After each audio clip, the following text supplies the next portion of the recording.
Welcome to ABC Campus. Our subject is CAF 3 Business Law, Chapter number 10 Negotiable Instruments Act, 6th video on the topic Bill of Exchange from ICAF Study Text 2020, and I'm your facilitator Kashif Adil.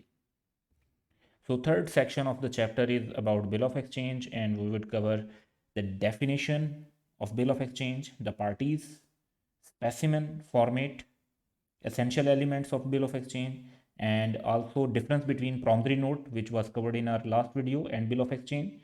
And we would also cover the past exams relating to Bill of Exchange in this video.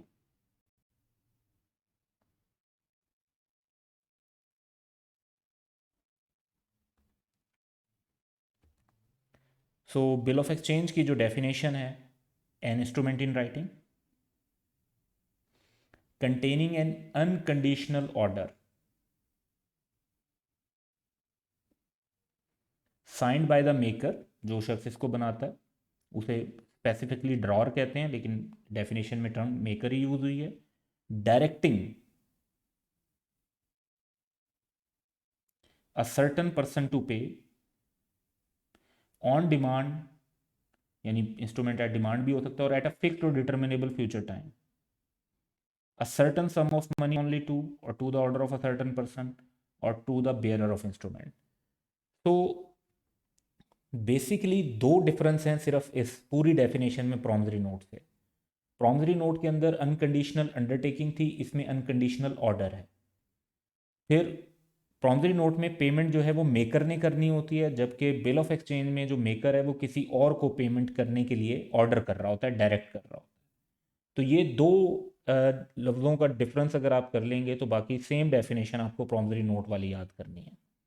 The analysis of definition shows that bill of exchange is a written and signed order. Order है, promise नहीं है. Directing a person to pay a certain sum of money to the bearer of the instrument और to specified person. Generally bill of exchange जो है वो कोई creditor draw करता है जिसने पैसे लेने होते हैं, और वो डायरेक्ट किसको कर रहा होता है पे करने के लिए? अपने डेटर को, जिससे पैसे रिसीव करने होते हैं.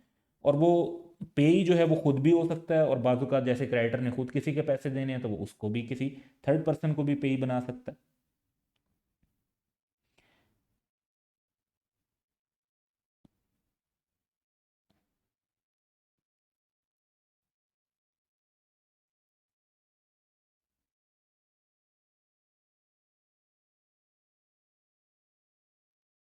सो पेई जो है वो थर्ड पार्टी भी हो सकती है और ड्रार खुद भी हो सकता है. सो बिल ऑफ एक्सचेंज में जो पार्टीज हैं वो हैं ड्रार, ड्राई और पे, और ये तीनों मिलकर बिल ऑफ एक्सचेंज में इन्वॉल्व होती है. अब ड्रार की डेफिनेशन क्या है? जो शख्स बिल ऑफ एक्सचेंज बनाता है. ड्रार भी लाइबल होता है बिल ऑफ एक्सचेंज पे as principal debtor until the drawee accept the bill. क्योंकि अगर जो जिस पे बिल ड्रॉ किया गया होता है अगर वो एक्सेप्ट ना करे तो फिर ड्रार लाइबल होगा, लेकिन वो एक्सेप्ट कर लेगा तो फिर ड्रार की कोई लाइबिलिटी नहीं होगी. It is a person, dry जो है जिसको ऑर्डर किया जाता है कि वो पेमेंट करे. असल जो लाइबिलिटी होती है बिल ऑफ एक्सचेंज पे वो ड्राई की होती है, लेकिन लाइबिलिटी कब शुरू होती है? जब वो बिल ऑफ एक्सचेंज को एक्सेप्ट करता है, यानी कॉन्सेंट देता है कि वो पेमेंट करेगा. और जब वो कॉन्सेंट दे देता है तो फिर ड्राई जो है वो एक्सेप्टर बन जाता है. एक्सेप्ट करने पर एक्सेप्टर बन जाएगा. ड्राई तब तक लाइबल नहीं है जब तक वो एक्सेप्टेंस नहीं दे देता. एक्सेप्टेंस देगा तो वो लाइबल हो जाएगा. और फिर उस लाइबल क्या होगा, किसके लिए होगा? कि वो होल्डर को on demand after maturity payment कर दे. पे वो पर्सन है जिसको अमाउंट पे होनी है. तो ड्रार जो है वो बेसिकली ऑर्डर कर रहा है, ड्राई को ऑर्डर किया जा रहा है. जब ड्राई एक्सेप्ट कर लेगा तो वो एक्सेप्टर बन जाएगा. एक्सेप्टेंस से पहले तक लाइबिलिटी ड्रार की होगी, एक्सेप्टेंस के बाद लाइबिलिटी ड्राई की होगी, और जिसको पैसे मिलने हैं वो पे ही है. तो बिल ऑफ एक्सचेंज यहां पर हम देखते हैं.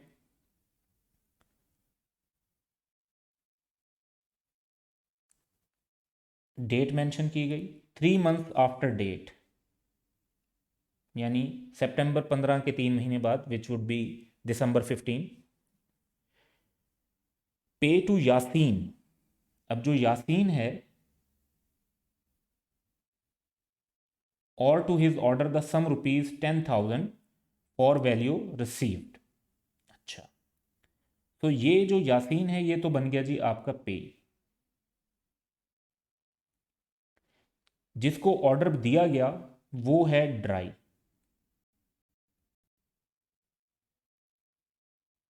अब ये पे टू यासीन ऑर्डर है, और ड्राई को ऑर्डर कौन दे रहा है? वो दे रहा है ड्रार।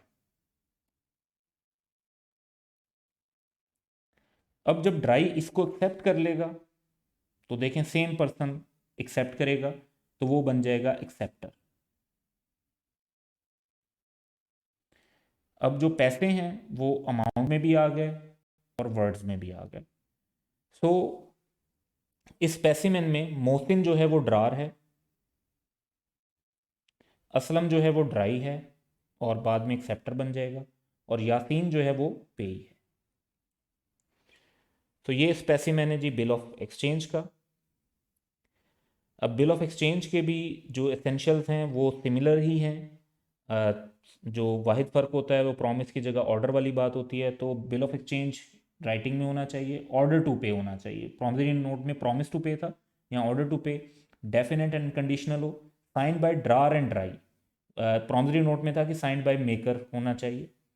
सर्टन पार्टीज होनी चाहिए, इसमें भी उधर भी थी। Sum payable must be certain और sum payable must be legal tender. तो जिन दो पॉइंट्स के अंदर बेसिकली डिफरेंस होगा वो हैं order to pay and signed by drawer and drawee, और बाकी सारे जो आइटम्स हैं वो सेम हैं एज प्रॉमिसरी नोट।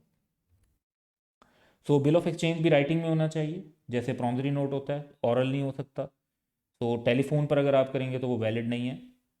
तो पे ₹5,000 टू आजम और ऑर्डर, ये एक वैलिड बिल है। लेकिन अगर टेलीफोन पर होगा कि an order to Bahram to pay a sum of 500 on telephone, तो ये बिल ऑफ एक्सचेंज नहीं होगा क्योंकि ये राइटिंग में नहीं है। सेकंड, ऑर्डर टू पे होना चाहिए, प्रॉमिस के बजाय यहाँ ऑर्डर है। Bill of exchange contains an order to pay instead of promise to pay like in promissory note. Feature distinguishes it from promissory note. Further, request to pay money is not consider to be bill of exchange. Order होना चाहिए, request नहीं होनी चाहिए। तो language जो है वो बहरहाल पोलाइट भी हो सकती है। अगर आप किसी को प्लीज़ कह देते हैं तो इट डजंट मीन कि जी वो रिक्वेस्ट ही बन गई। और ऑर्डर जो है वो पोलाइट लैंग्वेज और कर्टियस लैंग्वेज के अंदर भी हो सकता है। So the following instruments signed by Azam are valid bills of exchange as they contain an order to pay, though the language used is very polite. Babar, please pay 5,000 to Ehsan or order. तो ये order है। Bilal, which much oblige me by paying to Dawood ₹30,000, तो ये भी order consider होगा। अच्छा, अब इसी तरह कुछ इंस्ट्रूमेंट हैं साइन बाय अकबर, ये वैलिड बिल ऑफ एक्सचेंज नहीं है क्योंकि इनमें रिक्वेस्ट टू पे है और ऑर्डर टू पे नहीं है। Babar, please let Jazib have ₹50,000 and place it to my account and oblige, यानी मेरे खाते में लिख देना। तो ये ऑर्डर तो ना हुआ, ये तो रिक्वेस्ट हुई कि आप उससे एक लोन मांग रहे हैं। Bushra, I shall be highly oblige if you make it convenient to pay ₹10,000 to Ghalib, यानी अगर आपसे अरेंज हो जाए तो ठीक है पे कर दीजिएगा। तो ये भी एक रिक्वेस्ट की फॉर्म में, ऑर्डर की फॉर्म में नहीं है, तो ये एक वैलिड बिल ऑफ एक्सचेंज नहीं होगा। सो ऑर्डर होनी चाहिए, रिक्वेस्ट नहीं होनी चाहिए। डेफिनेट एंड अनकंडीशनल हो, ये तो सेम पॉइंट है जैसे प्रॉमिसरी नोट में था। तो एग्जाम्पल पे आते हैं direct. Asif draws a bill on Bahram as pay ₹5,000 to Salim as early as possible. तो ये जो है वो तो कंडीशनल हो गया कि पॉसिबल कब होगा। तो ये ऑन अकाउंट ऑफ अनसर्टेनिटी जो है ये एक valid bill of exchange consider नहीं होगा। Sign by drawer and drawee, तो ड्रार के साइन होने चाहिए इंस्ट्रूमेंट बनाते हुए, और फिर ड्राई के साइन होने चाहिए मेचोरिटी से पहले एज एक्सेप्टेंस। तो Asif draws a bill on Bahram as pay ₹10,000 to Salim or order but does not sign it, तो ये एक वैलिड बिल ऑफ एक्सचेंज नहीं होगा। सर्टन पार्टीज होनी चाहिए, यानी जो ड्रार है, ड्राई है और पेई है, वो सब सर्टन पार्टीज होनी चाहिए। अदरवाइज जो है वो एक valid bill of exchange consider नहीं होगा। Asif draws a bill as pay but does not specify the name of drawee, तो पता ही नहीं पेमेंट किसने करनी है, तो ये एक वैलिड बिल ऑफ एक्सचेंज नहीं होगा। If the instrument contain an order to pay something other than money or something in addition to money, तो वो बिल ऑफ एक्सचेंज नहीं होगा। तो ये देखें, पे ₹50,000 ओके है, लेकिन 100 बैग्स ऑफ वीट ये valid bill of exchange consider नहीं होगा। Sum payable must be certain और डेफिनेट होना चाहिए। तो Majeed draws a bill on Naveed as pay to Saeed ₹20,000 and all other sums due to him, ये भी एक वैलिड बिल कंसीडर नहीं होगा, क्योंकि ये केपेबल ऑफ कंटीजेंट एडिशन और सब्सट्रैक्शन है, जस्ट लाइक प्रॉमिसरी नोट। तो 2 पॉइंट्स के अलावा जो बाकी एसेंशियल्स हैं वो सारे सेम थे।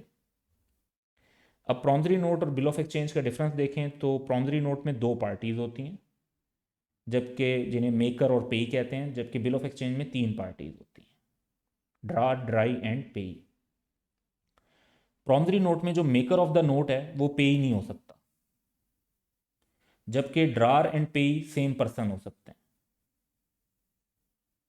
तो अगर एक और पर्सन कहता है कि आई ऑर्डर यू टू पे me ₹50,000 or order 3 months after the date, तो वो एक valid bill of exchange consider होगा। लेकिन प्रॉमिसरी नोट जो है वो पेएबल टू वन सेल्फ नहीं हो सकता।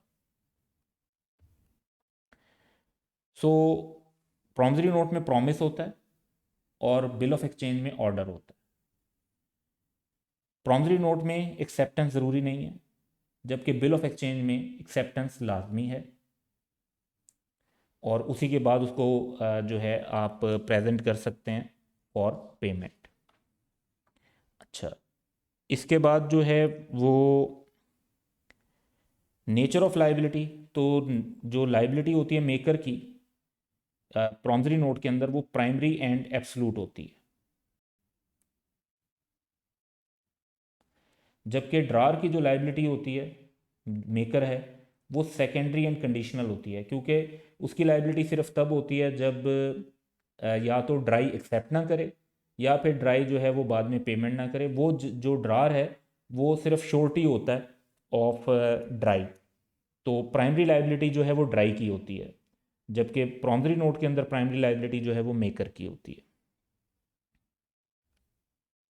मेकर की पोजीशन जो है वो पे के साथ उसका इमीडिएट रिलेशन है, जबकि बिल ऑफ एक्सचेंज में जो है ड्रार of an accepted bill stand in immediate relation with acceptor and not the pay. फिर प्रॉमिसरी नोट जो है वो ओरिजिनली लॉ में मना है कि वो पेबल टू बेयरर ड्रॉ नहीं किया जा सकता। बाद में इंडोर्समेंट इन ब्लैंक हो जाए तो उससे तो बन सकता है, लेकिन otherwise payable to bearer originally draw नहीं हो सकता। बिल ऑफ एक्सचेंज जो है ना ड्रॉ किया जा सकता है ऐसा, तो ओरिजिनली भी payable to bearer on demand बना सकते हैं। फिर है नोटिस ऑफ डिसऑनर। अगर प्रॉमिसरी नोट डिसऑनर हो जाए तो मेकर को नोटिस देने की कोई ज़रूरत नहीं है, क्योंकि उसी ने तो इनकार किया पेमेंट से। लेकिन अगर बिल ऑफ एक्सचेंज डिसऑनर हो जाए तो नोटिस जो है वो देना होता है टू ऑल प्रायर पार्टीज जो लाइबल टू पे हैं, जिसमें ड्रार भी शामिल है और इंडोर्सर भी शामिल हैं। तो सबको नोटिस देना होगा, क्योंकि जो डिसऑनर हुआ होता है वो ड्राई ने किया होता है, तो नोटिस जो है वो ड्रार और दूसरी पार्टीज़ को देना पड़ता है। जबकि प्रॉमिसरी नोट में तो जो मेकर है उसी ने खुद ही किया हुआ है डिफ़ॉल्ट, तो उसे तो पता होगा कि उसने डिफ़ॉल्ट किया, तो उसको नोटिस देने की ज़रूरत नहीं होती। अब कुछ पास्ट एग्जाम्स की तरफ चलते हैं। तो ये एक स्पेसिमेन है जी निगोशिएबल इंस्ट्रूमेंट का। Date, amount, please pay on demand to Tauseef और to his order the sum of ₹100,000 only for value received. तो ऑर्डर है, पोलाइट ऑर्डर है, एक्सेप्ट हुआ हुआ है, और तौसीफ का नाम है, लैला का नाम है, लई का नाम है। तो ये एक बिल ऑफ एक्सचेंज है और प्रॉपर बना हुआ है। Identify the type of above negotiable instrument, तो वो हम लिख देंगे कि जी ये बिल ऑफ एक्सचेंज है। And briefly describe it's essential characteristic. तो एक एक दो दो लाइन में जो है आप एसेंशियल करेक्टरिस्टिक्स कर दें, बता देंगे under the provision of the negotiable instrument. अब करेक्टरिस्टिक्स का मतलब जो है वो बेसिकली एसेंशियल भी है।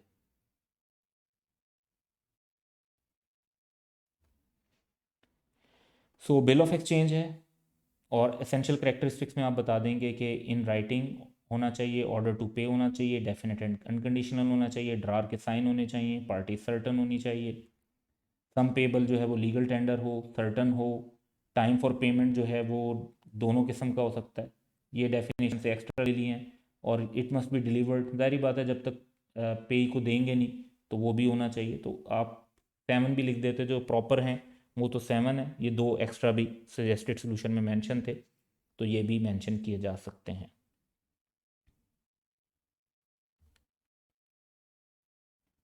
ऑटम 2018 में ये 4 मार्क्स का क्वेश्चन है कि in view of the provision of the negotiable instruments act 1881 comment on the type and validity of each of the following instrument signed by Rahul. Noman please pay to Mehreen ₹100,000। अच्छा, ये जो पुलिस का बेशक वर्ड यूज़ हुआ है, ये एक बिल ऑफ एक्सचेंज है और अपेरेंटली इट इज़ वैलिड, क्योंकि वैलिडिटी भी बतानी है तो ये एक वैलिड इंस्ट्रूमेंट है। फिर है Noman I shall be highly obliged if you make it convenient to pay. अच्छा, ये जो है ये अपेरेंटली कुछ बिल ऑफ एक्सचेंज जैसी बात करनी चाह रहा है, लेकिन ये एक वैलिड इंस्ट्रूमेंट नहीं है क्योंकि इसमें रिक्वेस्ट टू पे है, ऑर्डर टू पे नहीं है। फिर है जी I acknowledge myself to be indebted to Noman, ये तो जस्ट एक्नॉलेजमेंट हो गई। To be paid on demand, तो ये एक प्रॉमिसरी नोट हो गया, इसमें प्रॉमिस टू पे है। आई प्रॉमिस टू पे महरीन और order ₹1 lakh 6 days after Noman death, तो ये प्रॉमिसरी नोट है और डेथ एक सर्टन इवेंट कंसीडर होता है तो ये एक वैलिड प्रॉमिसरी नोट है।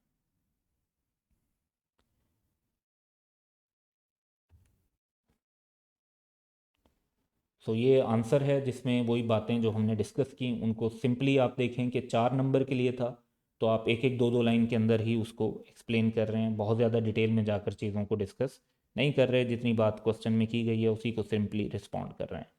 तो that's all for today, have a good day.